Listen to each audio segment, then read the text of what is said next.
Eric, coaching change has happened or is happening at the University of Louisville. Twitter has spoken, ESPN has spoken, and Vegas has spoken. They posted odds, a story you've got at WDRB.com on who the next Cards coach will be.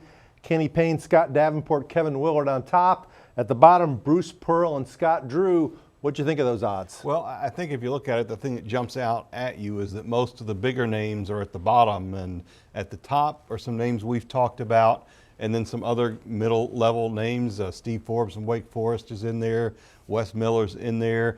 There seems to be a little bit of skepticism, at least in this first listing of odds, that the big name coaches are ready to bite on the University of Louisville with some of the issues going on. Doesn't mean they won't be approached. Doesn't mean there won't be interest.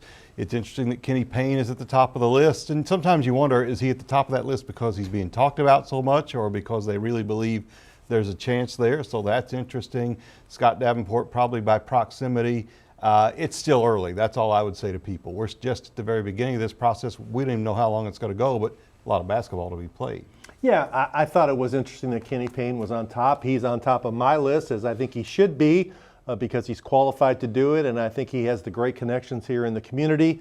Scott Davenport is also a guy that needs to be up there. He's already proven what he can do at Bellarmine, and he's plugged into the community. I was surprised that Bruce Pearl was down there at the very bottom, but maybe they believe the way that I believe, that a guy who's had NCAA trouble at 2 different stops shouldn't be the place to come to a place that's had NCAA trouble for too many years.